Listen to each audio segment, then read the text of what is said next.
ప్రార్థన చేద్దాము. నాతో ఏకీభవించాల్సిందిగా కోరుచున్నాను.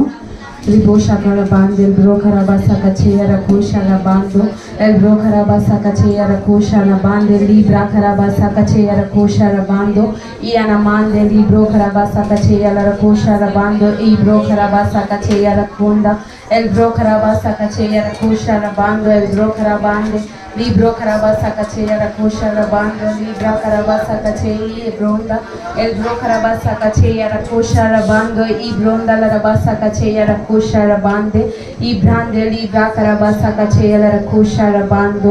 In Jesus name, amen.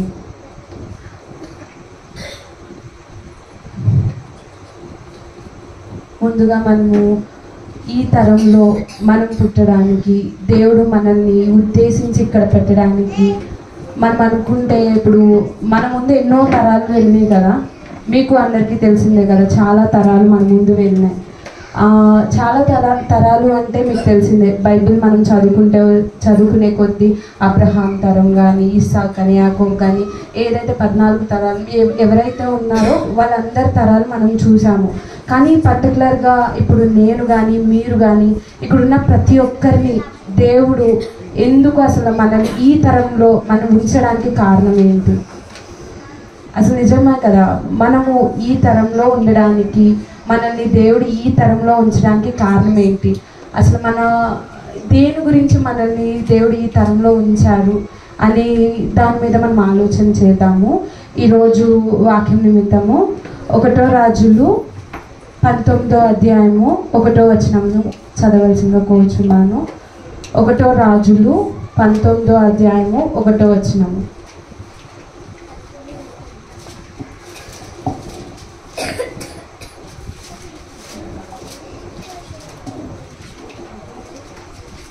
ఒకటో రాజులు 19వ అధ్యాయము 1వ వచనం. ఏలియా చేసినదంతయును అతడు ఖడ్గము చేత ప్రవక్తలనందరినీ చంపించిన సంగతియును ఆహాబు యెజెబెలునకు తెలియజెప్పగా. హల్లెలూయా. ఈ వచనం మీరందరూ ఇప్పుడు విన్నారు కదా, చదివింది ఏంటి? 1 రాజులు 19:1. ఇందులో మనము మెయిన్గా ఎవరిని చూస్తున్నాము? ఏలియాని చూస్తున్నాం అన్నమాట. ఎవరిని చూస్తున్నాము? ఏలియా అనే ప్రవక్త అని ఆయన్ని మనం చూస్తున్నాం. అసలు ఈయన ఎవరు, ఈయన ఏం చేశారు అనేది మనం తెలుసుకుందాం అన్నమాట. మనము 1 రాజులు 18-17 చదువుకుంటా ఉంటే మనకి ఏలియా గురించి తెలుస్తుంది అనమాట. ఏలియా అనే ఆయన ఒక ప్రవక్త అనమాట.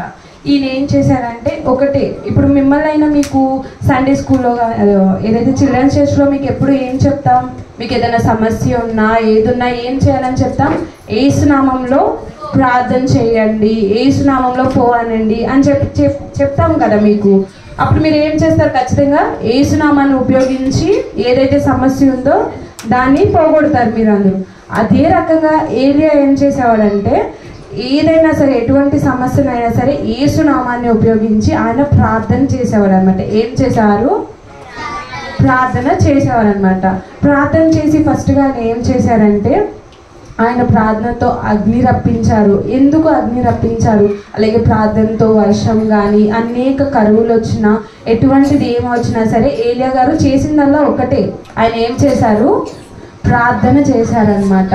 ఎటువంటి ప్రార్థన? ఎందుకు ఆయన ప్రార్థనే చేశారు? అందులో ఆయన ప్రార్థనలో ఏమి ఉపయోగించారంటే ఆయన ప్రార్థనలో ఉపయోగించింది యేసునామం అనే దాన్ని ఉపయోగించారనమాట. దేన్ని ఉపయోగించారు? యేసునామంలో ప్రార్థన చేశారనమాట. మీకు ఏలియా గురించి చదువుతూ ఉంటే ఏంటి, అక్కడ ఎవరైతే ప్రజలు ఉన్నారో వాళ్ళందరూ బయలుదేవతల్ని పూజ చేస్తూ ఉండేవారు అనమాట. ఎవరికి పూజ చేసేవారు? వీళ్ళు బయలుదేవతలకి పూజ చేస్తూ ఉండేవారు అనమాట. ఏలియా గారు ఏం చెప్పారంటే ఆయన కాదు నిజమైన దేవుడు, మీరు ఎందుకు ఆయనకి ప్రార్థన చేస్తున్నారు? ఈయన కాదు, వీళ్ళకి ఎవరికి చేయొద్దు, ఎవరైతే బయలుదేవులు ఉన్నారో వాళ్ళకి మీరు ప్రార్థన చేయొద్దు, ఏదైనా సరే మీరు పూజలని వాళ్ళని ఎందుకు ముఖ్యంగా ముందు పెట్టుకున్నారు? ఇప్పుడు మీరందరూ ఎవరిని ముందు పెట్టుకుంటారు? యేసు ప్రభువుని. ఏ విషయమైనా ఫస్ట్ ఎవరిని అడుగుతారు? అమ్మ వాళ్ళని అడుగుతారా? ఎవరిని అడుగుతారు? యేసయ్యని అడుగుతారు. అదే రకంగా వాళ్ళకి చెప్తున్నారనమాట, మీరందరూ బయలుదేవతల్ని ముందు పెట్టుకున్నారు, అసలైన దేవుడు మీకు తెలీదా అని చెప్పి ఒక చిన్న ఏదైతే వీళ్ళకి వాళ్ళకి పెట్టినట్టు ఒక ఒప్పందం పెట్టారనమాట. అంటే ఒక పోటీలాగా, ఇప్పుడు చూసుకుందాం, మీ దేవతల లేకపోతే నిజమైన దేవుడు అయిన నా దేవుడు గెలుస్తాడు, మీ దేవుడు గెలుస్తాడు అని చెప్పేసి ఒక చిన్న పోటీలా పెట్టి అక్కడ దూడల్ని వధిస్తూ ఉంటారనమాట. అయితే వాళ్ళు పొద్దున్న, మధ్యాహ్నం, సాయంత్రం, మీకు తెలుసుగా మనం రోజు గడవాలంటే ఏంటి, పొద్దున్న, మధ్యాహ్నం, సాయంత్రం అనేది చూస్తామన్నమాట. అదే రకంగా రోజు గడవడం కోసం వాళ్ళు ఏంటి, పొద్దున్న ప్రార్థన చేశారనమాట, దూడను వధించి అక్కడ పెట్టి బలిపీఠం చుట్టూ వాళ్ళు పెట్టి ప్రార్థన చేస్తూ ఉన్నారనమాట. ఏ సమాధానం రాలేదు. ఎవరికి ప్రార్థన చేశారు వాళ్ళు? బయలుదేవతలకి ప్రార్థన చేశారు. ఎవరికి ప్రార్థన చేశారు? బయలుదేవతలకి ప్రార్థన చేశారనమాట. ఎవరు ప్రార్థన చేశారు? ఎవరైతే యేసు ప్రభువారిని కానీ దేవుణ్ణి కానీ పూజించిన వారు ఉంటారు చూడండి, వేరే ఒక దేవతని వాళ్ళని పూజించే వాళ్ళు ఏం చేస్తారంటే, యేసు ప్రభువారిని పూజించేటట్టు చేయాలంటే అసలు నిజమైన దేవుడు ఎవరో వాళ్ళకి చూపించాలని ఏలియా గారు ఏం చేశారంటే, సరే మీ దేవుళ్ళకి ప్రార్థన చేయండి, మీ దేవుడికి మీరు ఏం చేస్తారో చేయండి, ఒక రోజంతా మీకు ఇస్తున్నాను, మీ తర్వాత నేను చేస్తానని చెప్పి ప్రార్థన చేస్తూ ఉండేవారు అనమాట. వాళ్ళు పొద్దున చేశారు, మధ్యాహ్నం చేశారు, సాయంత్రం చేశారు, కానీ సమాధానం ఎక్కడి నుంచి రాలేదన్నమాట. తర్వాత ఏమైంది, ఏలియా గారు మొదలు పెట్టారు. ఆయన ప్రార్థన చేయగానే ఏమైంది, అగ్ని ఆకాశం నుంచి కిందకి దిగి వచ్చింది అనమాట. ఎవరు ప్రార్థన చేయగానే అగ్ని ఆకాశం నుంచి దిగి వచ్చింది? ఎవరి నామంలో ఏలియా గారు ప్రార్థన చేశారు? అంటే ఎంత పవర్ఫుల్ కాకపోతే యేసుప్రభు వారి నామంను ఉపయోగించగానే అగ్ని ఎక్కడి నుంచి వచ్చింది? ఆకాశం నుంచి అగ్ని భూమి మీదకి దిగి వచ్చిందంట. ఎవరు ప్రార్థన చేయడం వల్ల? ఏలియా ప్రార్థన చేయడం వల్ల ఇది జరిగిందనమాట. అంటే ఇవన్నీ మనకి చూడగానే మనం ఎలా అనుకుంటాం, అమ్మో దేవుని కార్యాలు అమ్మో ఇలా ఉన్నాయి ఏంటి అని చెప్పి మనం అందరం అనుకుంటాం కదా. అదే రకంగా ఈ ఏలియా అన్న ప్రవక్త అగ్ని రప్పించడం కానీ, వర్షాల నిమిత్తం కానీ ఆయనని దేవుడే పోషించారనమాట. అంటే దేవుడు ఏ రకంగా కాకుల చేత కానీ, మళ్ళీ వెధవరాల చేత కానీ అనేక మందితో ఏలియాని పోషించాడనమాట. ఎవరు పోషించారు? దేవుడు పోషించారు, యేసు ప్రభువారు పోషించారు. కానీ ఇప్పటి వరకు పోషించినంత కాలం ఎంత మంచిగా ఉన్నారు ఆయన, అనేక కార్యాలు చేస్తూ దేవుని యొక్క మహిమలో ఇతరులకు చూపిస్తూ అందరినీ దేవుడి యొక్క మార్గంలోకి నడిపించే ధ్యేయంలో ఎవరున్నారు? ఏలియా ఉన్నారనమాట. ఇప్పుడు 1 రాజులు 2వ వచనం చదువుదాం. 1 రాజులు 19వ అధ్యాయము 2వ వచనం. యెజబేలు ఒక దూత చేత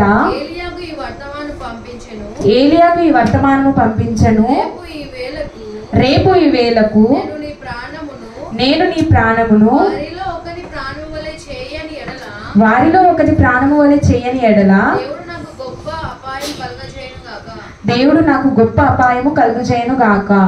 అంటే ఇప్పుడు నేను ఇందాక చెప్పాను కదా, అగ్ని ఎక్కడి నుంచి వచ్చింది? ఆకాశం నుంచి అగ్ని వచ్చింది కదా. వచ్చినప్పుడు ఇంక వాళ్ళందరికీ తెలిసిపోయింది కదా నిజమైన దేవుడు ఎవరు, యేసు ప్రభు వారు దేవుడు అని తెలిసిపోయింది. తెలిసిపోయినప్పుడు ఎంతమంది అక్కడ 450 మంది అబద్ధ ప్రవక్తలు ఉన్నారనమాట. వాళ్ళందరినీ ఏలియా చంపేశాడు అనమాట. ఎంతమంది ప్రవక్తలు ఉన్నారు అక్కడ? 450 మంది అబద్ధ ప్రవక్తలు ఉన్నారనమాట. వాళ్ళందరినీ చంపేసినప్పుడు అదంతా ఎలా ఉంటుంది? 450 మంది అంటే అక్కడ రక్తం ఎలా ఉంటుంది? బాగా ప్రవాహంలో వెళ్తూ ఉంటారు కదా. అయితే అప్పుడు ఏమైందంటే, ఎవరైతే చంపబడిన వారు ఉంటారు కదా, వాళ్ళ నిమిత్తము ఆహాబు అన్న ఆయన ఏం చేస్తారంటే యెజబేలుకి చెప్తారు, ఇలా ఖడ్గం చేత ఏలియా అన్న ఆయన 450 మందిని చంపేశాడు. ఇలా అది చెప్పగానే ఆవిడకి కోపం వస్తుంది అనమాట. ఎందుకు కోపం వస్తుంది? బయలుదేవతలు పరిచయం చేసిందే ఆవిడ అనమాట. అంటే బయలుదేవతలకు పూజ చేయండి. ఇప్పుడు మీకు ఎవరైనా ఏదన్నా పని చెప్తే మీరు ఖచ్చితంగా చేస్తారు కదా. అదే రకంగా ఈవిడ చెప్పేదన్నమాట, బయలుదేవతలకి పూజ చేయండి, వాళ్ళే మన దైవములు, వాళ్ళే మన దేవుళ్ళు అని చెప్పి ఎవరు చెప్పారు? యెజబేలు అనే ఆవిడ చెప్పేదన్నమాట. మీరు అందరూ చేయండి అని చెప్తే ఆవిడ చెప్తే ప్రతి ఒక్కరు వింటారు, అలాగే చేస్తారనమాట. వాళ్ళందరూ అవును యెజబేలు ఆవిడ చెప్పారు కదా, మనం ఖచ్చితంగా అలాగే చెయ్యాలని చెప్పి దేవతలకి పూజ చేయడం స్టార్ట్ చేస్తారు. ఎప్పుడైతే పూజ చేయడం స్టార్ట్ చేశారో ఇది కరెక్ట్ కాదని ఏలియా గారు అది తెలుసుకున్నారు కాబట్టి వాళ్ళందరినీ చంపేసి నిజమైన దేవుడిని చూపించారు. అప్పుడు ఏమైంది, ఈ యెజబెల్ అన్న ఆవిడకి కోపం వచ్చింది. ఎందుకు కోపం వచ్చింది, మరి ఈవిడ చెప్పింది కదా దేవతలను పూజ చేయమని, మరి దేవతలను పూజ చేయించొద్దు, అలా చేసి ఇలా మొత్తం మార్చేశాడు. ఈయన వచ్చి ఈయన ఎవరో ఎక్కడి నుంచి వచ్చాడో వచ్చినమ్మంటే మొత్తం తారుమారు చేసేసాడు. దేవతలు పూజించొద్దు అంటున్నాడు, నిజమైన దేవుడు అంటున్నాడు. ఖచ్చితంగా ఏం చేసిందంటే ఒక మనిషిని పంపించి రేపు పొద్దున కల్లా నువ్వు చనిపోతావు, నువ్వు చనిపోతే నన్ను అడుగు అన్నట్టు ఒక వార్నింగ్ ఇచ్చింది అనమాట. ఎవరిచ్చారు వార్నింగ్? యేసుప్రభు వారు కాదు, యెజబెలు ఎవరికి, ఏలియాకి ఒక వార్నింగ్ పంపించింది అనమాట. ఒక లెటర్ రాసి పంపించింది. నువ్వు ఇంతమందిని చంపేసావు కదా, 450 మందిని నా మనుషుల్ని చంపావు, నువ్వు ఖచ్చితంగా నువ్వు బతకు, రేపు పొద్దున్న కల్లా నేను చంపేస్తానని ఎవరు చెప్పారంటే యెజబెలు ఏలియాకి చెప్పింది అనమాట. ఎవరు చెప్పారు? ఏలియాకి చెప్పింది అనమాట. చెప్పగానే ఈయనకి వెంటనే అసలు ఏం జరిగింది అనేది 3వ వచనంలో చూద్దాం. అందరూ చూడాలి 3వ వచనంలో. కాబట్టి అతడు ఈ సమాచారం తెలుసుకుని లేచి తన ప్రాణము కాపాడుకొనుటకై పోయి యూదా సంబంధమైన బెయేర్షెబాకు చేరి అచ్చట ఉండమని తన దాసునితో చెప్పి. అంటే ఇప్పుడు లెటర్ వచ్చింది కదా, ఒక లెటర్ పంపించారనమాట. ఎవరు? యెజబెల్ పంపించింది, ఏలియాకి పంపించింది, నేను చంపేస్తాను అని చెప్పి. ఎవరికి పంపించింది? ఏలియాకి పంపించింది. మరి చంపేస్తాను అనగానే ఈయన ఏం పడ్డాడు? భయపడిపోయాడు. ఇప్పుడు వాక్యం చదువుతుంటేనే మనకు తెలుస్తుంది ఆయన చాలా భయపడాడు అనమాట. అప్పటి వరకు ఆయన ఎలాంటి మినిస్ట్రీ రన్ చేశాడు అంటే, ఆయన ఒక మినిస్ట్రీ, ఇప్పుడు మన పాస్టర్ గారు ఏదైతే మినిస్ట్రీ రన్ చేస్తున్నారో అదే రకమైన మినిస్ట్రీ, ఏదైతే యేసుప్రభు వారు మనకి నేర్పించిన మినిస్ట్రీ ఉందో అదే రకమైన మినిస్ట్రీ అనేది ఏలియా గారు అప్పటి వరకు కొనసాగించారనమాట. ఎప్పుడైతే ఈ మాట చెప్పి వాళ్ళు నన్ను చంపేయడానికి వస్తున్నారనే మాట తెలవగానే వాళ్ళు ఏం చేశారు, ఆయన ఎవరైతే అక్కడ ఆయనకున్నారో ఒక వ్యక్తికి ఆ యొక్క మినిస్ట్రీ అప్పచెప్పి అక్కడి నుంచి వెళ్ళిపోయాడు అనమాట. ఎవరు వెళ్ళిపోయారు? ఏలియా. ఎందుకు వెళ్ళిపోయాడు? చంపేస్తుందని చెప్పారు కదా, ఇంకా భయం వేసి ఆయన ఏదైతే అప్పటి వరకు సువార్త అనేది స్టార్ట్ చేసి ఏదైతే ఆయన యొక్క మినిస్ట్రీ ఏదైతే ఉందో ఆ మినిస్ట్రీ ఒక వ్యక్తికి అప్పచెప్పేశాడు అనమాట. ఎందుకు అప్పచెప్పాడు? ఆయన భయపడ్డాడు అనమాట. తర్వాత 4వ వచనము,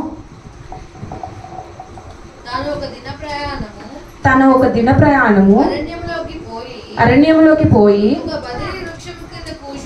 ఒక బదిరి వృక్షం క్రింద కూర్చుండి మరణాపేక్ష గలవాడై యెహోవా నా పితరుల కంటే నేను ఎక్కువ వాడను కాను, ఇంత మట్టుకు చాలు,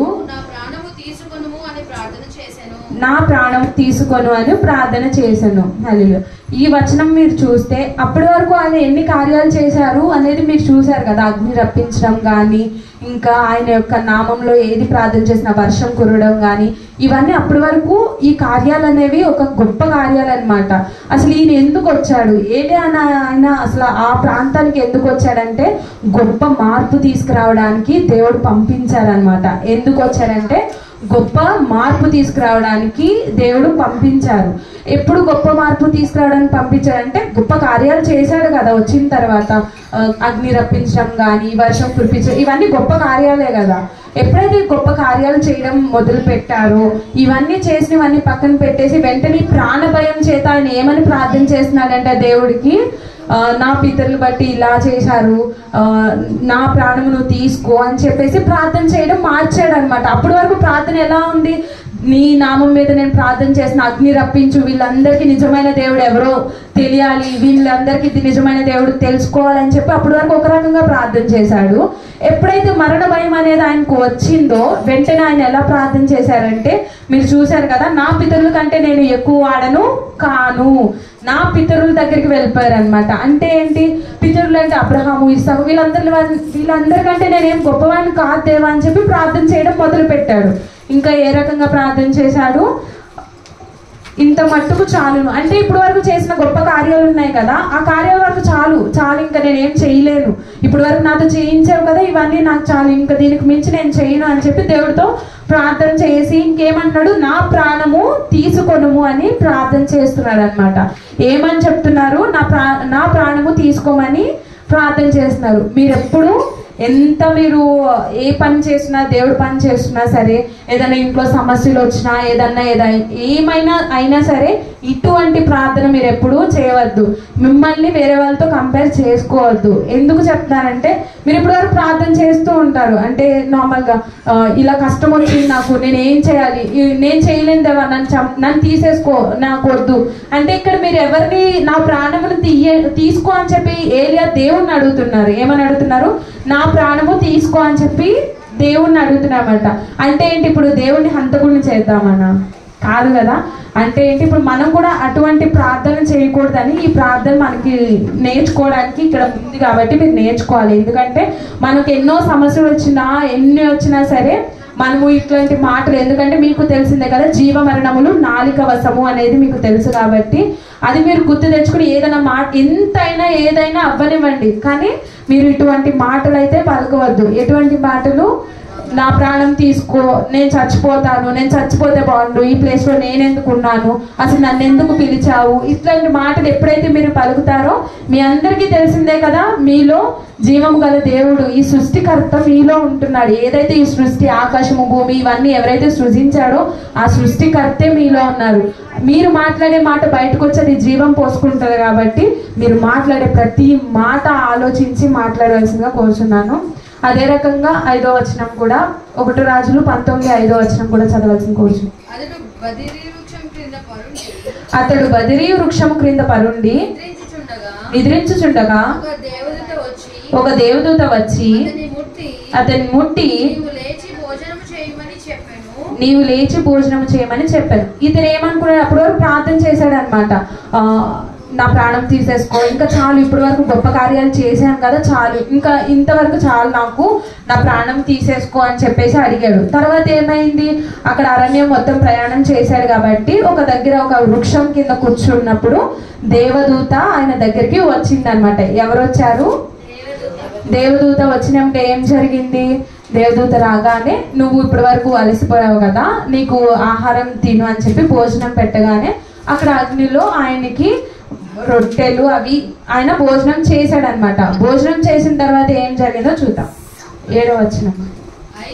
అయితే యెహోవా దూత రెండో మారు వచ్చి అతని ముట్టి నీ శక్తికి మించిన ప్రయాణము నీకు సిద్ధమై ఉన్నది,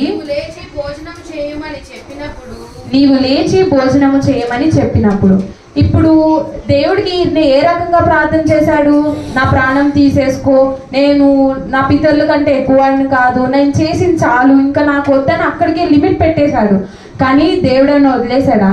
లేదు. ఫస్ట్ సారి దేవదూతని పంపించి భోజనం సిద్ధపరిచారు. రెండోసారి కూడా దేవదూతని పంపించారు. రెండోసారి దేవదూతని పంపించినప్పుడు చెప్పిన మాట ఏంటంటే, ఒక్కసారి మీరు శ్రద్ధగా చూస్తే 6వ వచనంలో 7వ వచనంలో నీ శక్తికి మించిన ప్రయాణం అంటే ఆయన మాటల్లో ఏం చెప్పారు, నేను శక్తిహీనుడని అన్నట్టు మాట్లాడారు అనమాట. అంటే ఎట్లా చెప్పారు, నాకు ఇంతే చాలు, నాకు వద్దు, నా పితరుల కంటే నేను ఎక్కువ చేయను అని చెప్పి మాట్లాడాడు. కానీ ఇక్కడ ఏంటి, నీకు శక్తికి మించిన ప్రయాణం అంటే ఆయన నోటితో పలికాడు కాబట్టి ఆయన ఏదైతే శక్తి లేదని ఆయన నోటితో ఆయన చెప్పాడు అక్కడ. అంటే నేను చేయలేను, నా పితరుల కంటే నేను గొప్పగా చేయలేను, నా పితరులతో ఇలా అని చెప్పి ఆయన ఒకరితో ఒకరు పోల్చుకుని ఆయన లిమిట్ పెట్టేసుకున్నాడు అనమాట. ఆయన లిమిట్ పెట్టుకున్న ప్రకారంగానే ఆయన ఏదైతే మాటలు బయటికి పలికాడో ఆ ప్రకారంగానే అక్కడ మనకి చూపిస్తుంది ఏంటంటే, ఆయనకు శక్తికి మించిన, అంటే నాకు శక్తి లేదు, నేను చేయలేను అన్నట్టు ఎవరు చెప్పారు, ఏలియా చెప్పారనమాట. నాకు శక్తి లేదు, నేను చేయలేను అని చెప్పి. కానీ దేవదూత ఏం చెప్తుంది, నీ శక్తికి మించి, అంటే ఆయన శక్తి అప్పటి వరకు అంతవరకు ఉంది. కానీ ఏలియా ఏదైతే పలికాడో ఆ మాటల ప్రకారంగా అక్కడ చూస్తున్నాడు కదా, శక్తి లేదన్నాడు కాబట్టి ఏదైతే శక్తి లేదన్నాడో దానికి మించి అప్పటి వరకు నేను చేయలేను అని పలికాడు కాబట్టి అలా పలకకుండా ఆయనకి శక్తికి మించే దేవుడు ఇచ్చాడు అనమాట.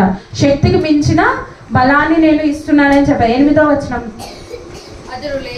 అతడు లేచి భోజనము చేసి ఆ భోజనపు బలము చేత 40 రాత్రింపగలు ప్రయాణము చేసి దేవుని పర్వతమని పేరు పెట్టబడిన హోరేబునకు వచ్చి అచ్చట ఉన్న ఒక గృహలో చేరి బస చేసెను. యెహోవా వాక్కు అతనికి ప్రత్యక్షమై ఏలియా ఇచ్చట నీవు ఏమి చేయుచున్నావని అడగగా, ఇక్కడ నార్మల్ గా మనం చూస్తే ఏమైంది, అప్పటి వరకు నేను కంపేర్ చేసుకున్నాడు అనమాట. నేను చేయలేను, నా ప్రాణం తీసేసుకో అని చెప్పి ఏలియా చెప్పారనమాట. తర్వాత దేవదూత ఫుడ్ పెట్టిన తర్వాత మంచిగా తర్వాత నీకు శక్తి వచ్చింది, నువ్వు ఇంకా బయలుదేరు అని చెప్పగానే ఈయన వెళ్ళిపోయాడు అనమాట. ఎక్కడికి? 40 రోజులు అరణ్యంలో ప్రయాణం చేసి ఒక ఏదైతే దేవుడి యొక్క పర్వతమైన ఒక కొండ దగ్గరికి వెళ్ళి అక్కడ గృహలో ఈయన బస చేశారనమాట. అంటే 40 రోజులు ఫుడ్ అంటే ఇప్పుడు ఈయన దేవదూత పెట్టింది కదా ఫుడ్. ఇప్పుడు నార్మల్ మనుషులు పెట్టే ఫుడ్ తినడం వల్ల ఒక్కరోజే శక్తి ఉంటుంది. మరి దేవదూతలు పెట్టే ఫుడ్ తింటే ఎన్ని రోజులు శక్తి ఉంటుంది? ఇక్కడ మనం బైబిల్ ప్రకారంగా చూసుకుంటే ఈయన 40 రోజులు అరణ్యంలో నడిచాడంట. అరణ్యంలో 40 రోజులు నడిచాడంటే ఆయనకి నార్మల్ మనుషులు తినే రాలేదు. అంటే దేవదూత చేత ప్రేరేపింపబడిన ఆహారం అనేది దేవుడు పంపించడం బట్టి ఆయన తిన్నారనమాట. దాని ద్వారా ఆయన శక్తి చేత 40 రోజులు అరణ్యంలో ప్రయాణం చేశారు. అరణ్యంలో ప్రయాణం చేసిన తర్వాత ఆయన ఒక గృహలోకి హోరేబు అనే కొండలోకి ఆయనకు వెళ్ళిపోయారు. దేవుడు ఏమన్నా ఆ వచనాలు ఎక్కడన్నా చెప్పారా? పలానా చోటకి నువ్వు వెళ్ళు, ఆ గృహ దగ్గరికి నువ్వు వెళ్ళు అని ఎక్కడన్నా ఇప్పుడు అక్క చదివిన దాంట్లో మీరు ఎక్కడన్నా చూసారా? లేదు. ఈయన ఎందుకు అంత 40 రోజులు నడిచారంటే ఆయన తిన్న ఆహారం బట్టి, ఆయనకున్న శక్తి బట్టి నడుచుకుంటూ ఆయనకాయనే దేవుడు పిలుపు లేకుండా ఆయనకాయనే వెళ్ళిపోయాడు అనమాట. అంటే దీన్ని బట్టి ఏంటి, ఫస్ట్ ఆఫ్ ఆల్ దేవుడు అంటే ఆ యెజబెల్ అన్న ఆవిడ భయపెట్టగానే మినిస్ట్రీ అనేది వేరే ఆయనకి అప్పచెప్పాడు అనమాట. మినిస్ట్రీ నువ్వు చూసుకో, నేను వేరే చోటుకి వెళ్తున్నా అన్నట్టు ఈ వర్తమానం వినగానే ఆయన భయపడిపోయి మినిస్ట్రీ వేరే ఆయనకి అప్పచెప్పాడు. వేరే ఆయనకి అప్పచెప్పినామంటే తర్వాత ఏం చేశాడు? అరణ్యంలోకి వెళ్ళి అక్కడ ఉండి ప్రార్థన చేశాడు. ఏ ప్రార్థన చేశాడు? నన్ను తీసుకెళ్ళిపో, నన్ను చంపేసి, నాకు వద్దు, ఇలాంటి జీవితం వద్దు, నా పితరులు అని చెప్పేసి ఆయననే తన జీవితానికి లిమిట్ పెట్టేసుకున్నాడు అనమాట. తర్వాత ఏం చేశారు? దేవదూత చేత ఫుడ్ వచ్చింది. ఫుడ్ తిన్న తర్వాత ఏం చేశారు? 40 రోజులు ఆయన అరణ్యంలో నడుచుకుంటూ వెళ్ళిపోయాడు అనమాట. అక్కడికి వెళ్ళిన తర్వాత అప్పుడు దేవుని యొక్క మాట, ఏలియా నువ్వు ఇక్కడ ఏం చేస్తున్నావు అని చెప్పేసి దేవుడు అడుగుతున్నాడు అనమాట. అది 10వ వచనం ఒకసారి చదవాల్సిన కోర్సు.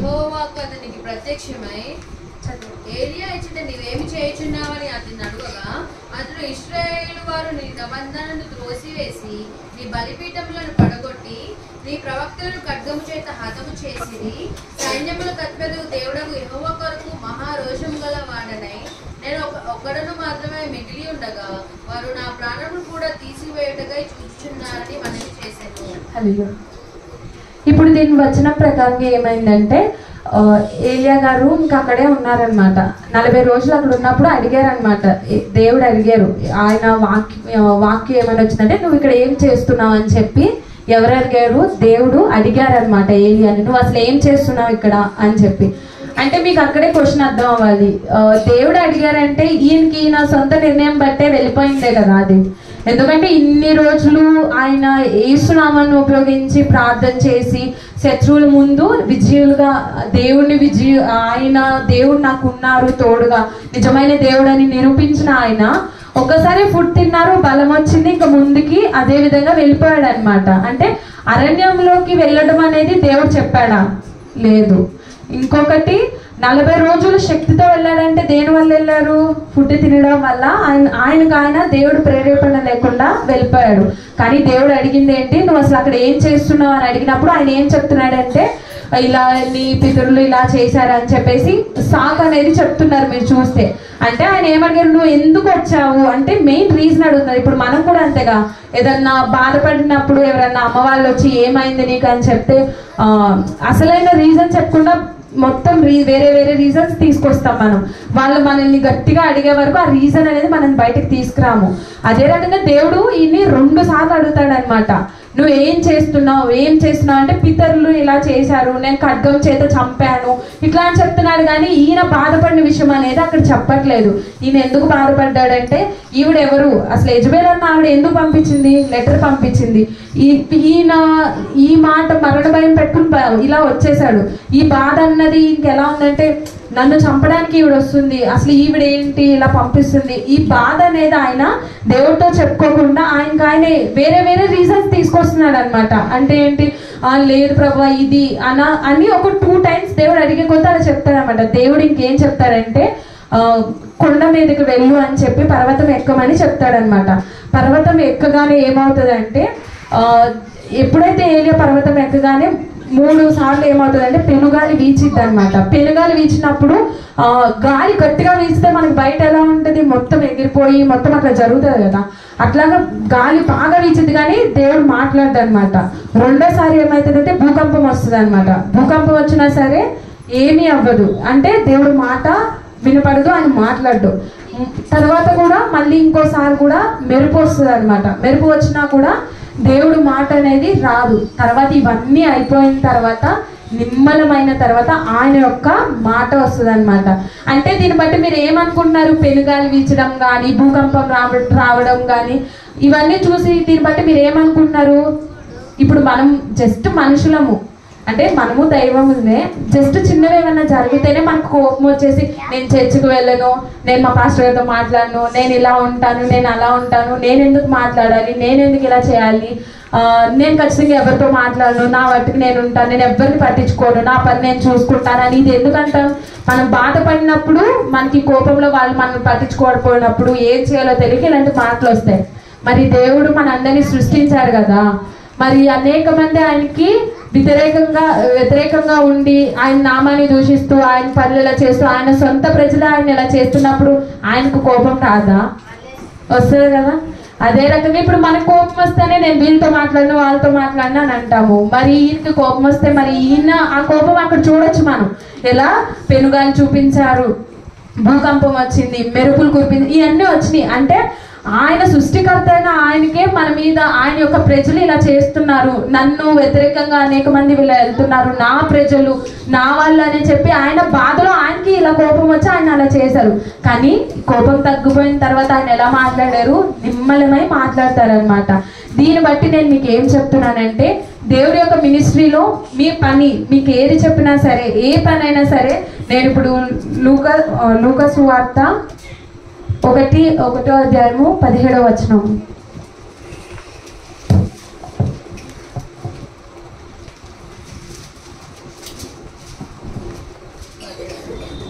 లూకా సువార్త 1:17 వచనం. మరియు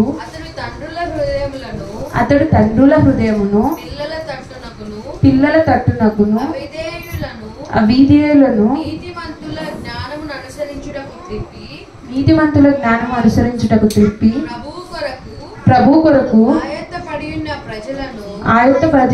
ఉన్న ప్రజలను సిద్ధపరచుటకై ఏలియా యొక్క ఆత్మయు శక్తియు గలవాడై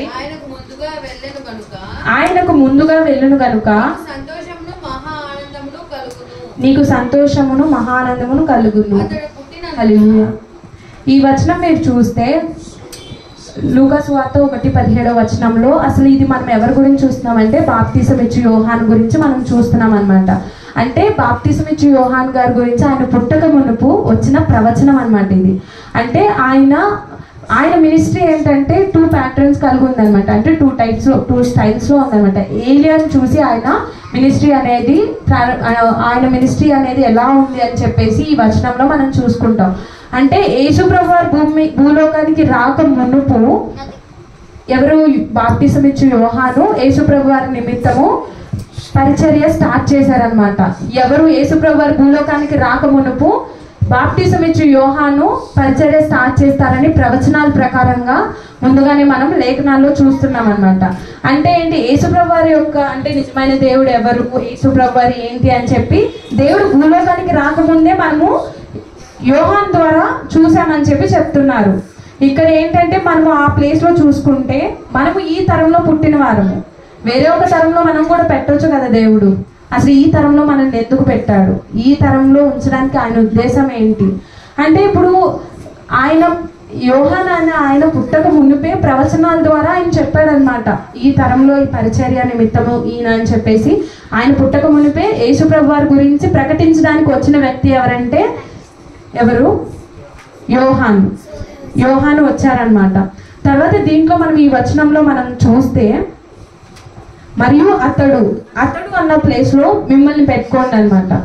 అతడు తట్టుల హృదయాలను అంటే మనం మినిస్ట్రీ పరంగా ప్రీచింగ్కి వెళ్తున్నప్పుడు మనం ఏదైతే మినిస్ట్రీ పరంగా చేస్తున్నామో, ఇప్పుడు యేసుప్రభు వారు రాకముందు ఎవరు వచ్చి యేసుప్రభు వారి గురించి దేవుడి గురించి పరిచయం చేసింది, మనకి పరిచర్య చేసింది ఎవరంటే యోహాను. ఇప్పుడు యేసుప్రభు వారు వెళ్ళిపోయారు. ఇప్పుడు యోహాన్ ప్లేస్ లో ఉంది ఎవరంటే సంఘం ఉందన్నమాట. ఎవరున్నారు? సంఘం ఉంది. సంఘం అంటే మనం.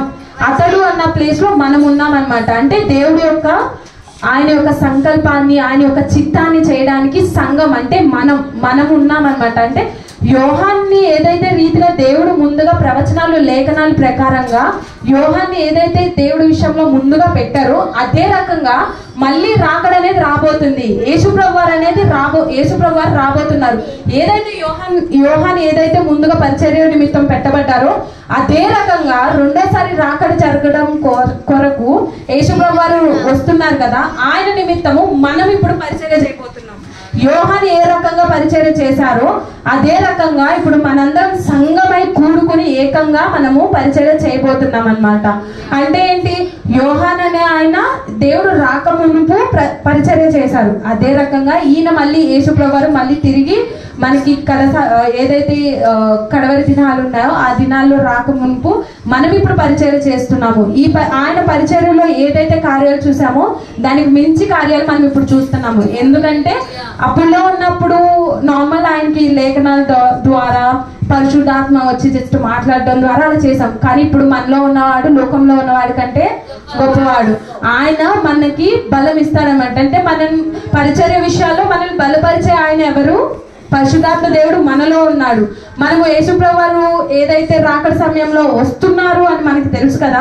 ఆయన వస్తున్నారంటే ఆయన ముందు మనం పరిచర్య చేసే వాళ్ళం ఇంకా ఎంత బలంగా పరిచర్య చేస్తాం అంటే ఇంకా గొప్పగా పరిచర్య, ఇంకా ఏదైతే ఏలియా గొప్ప మార్పు చేయడానికి ఏలియా ఏదైతే రీతిగా వచ్చాడో అదే రకంగా మనం సంఘం రీతిగా గొప్ప మార్పులు ఈ ప్రపంచంలో చేయడానికి మనల్ని దేవుడు ఎన్నుకున్నాడు అనమాట.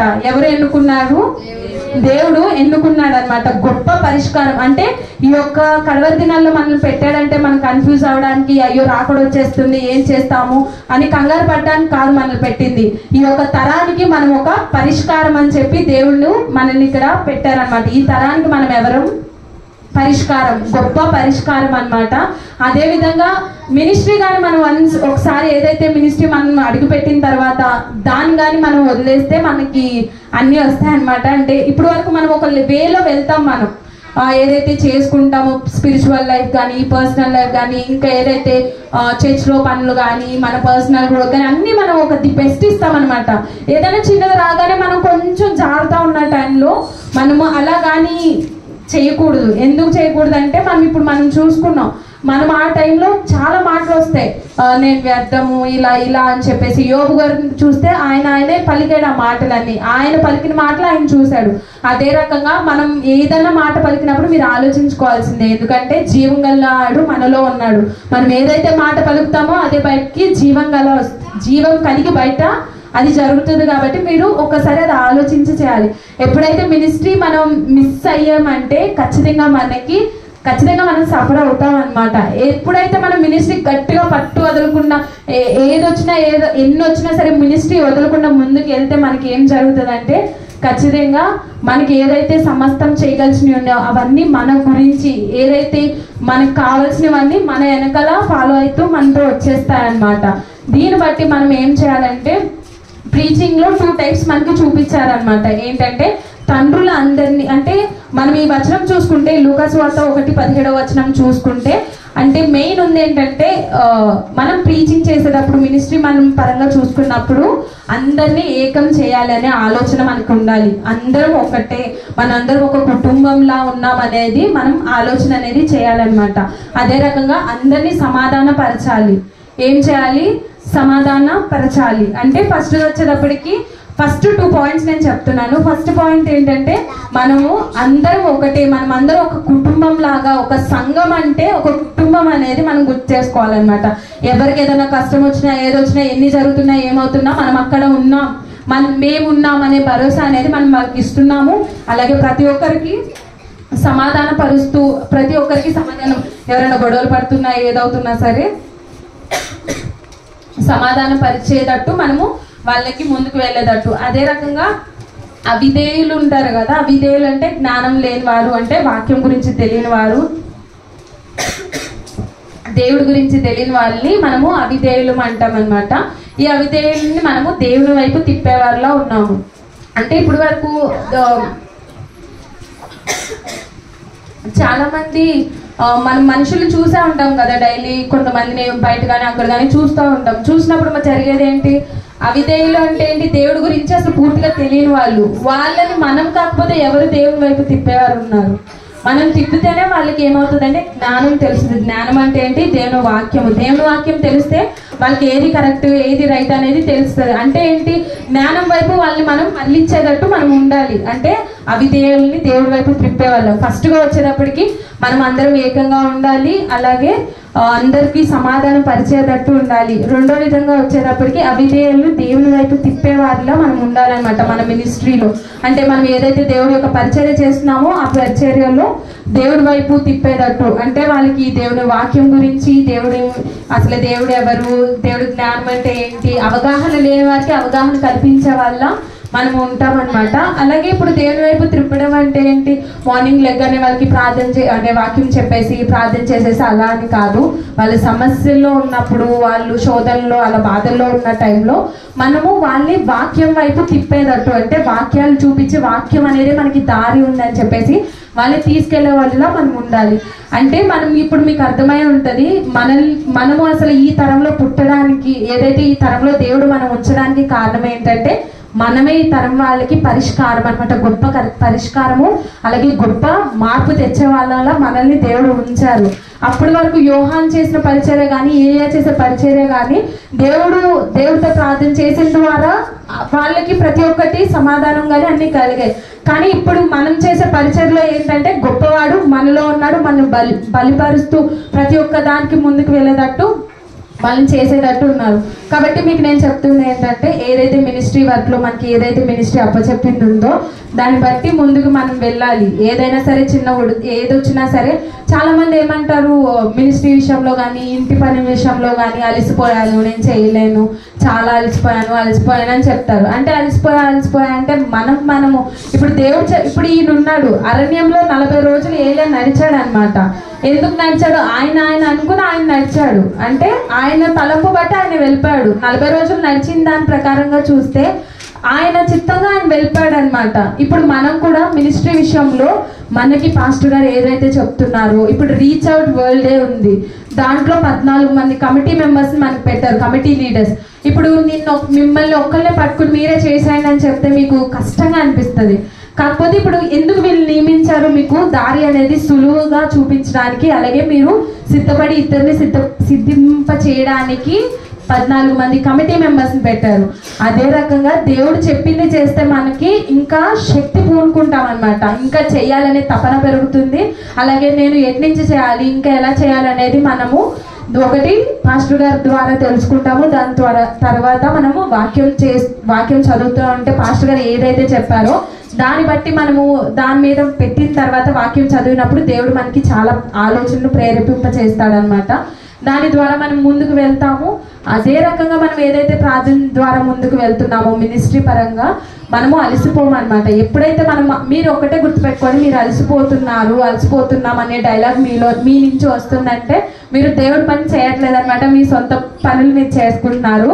ఎప్పుడైతే మీరు అలసిపోవట్లేదు, ఇంకా చేయాలి, ఇంకా కొత్త, అంటే మనకి ఇది మంత్ ఆఫ్ ఈగల్లో ఏంటి నూతన బలం అనేది పుంజుకుంటామంటారు కదా, అదే రోజు మనం దేవుడి పని, ఏదైతే దేవుడు చెప్పిన పనులు, పాస్టర్ గారు ఏదైతే చెప్పిన పనులు ఉన్నాయో అవి చేయడం స్టార్ట్ చేస్తాము.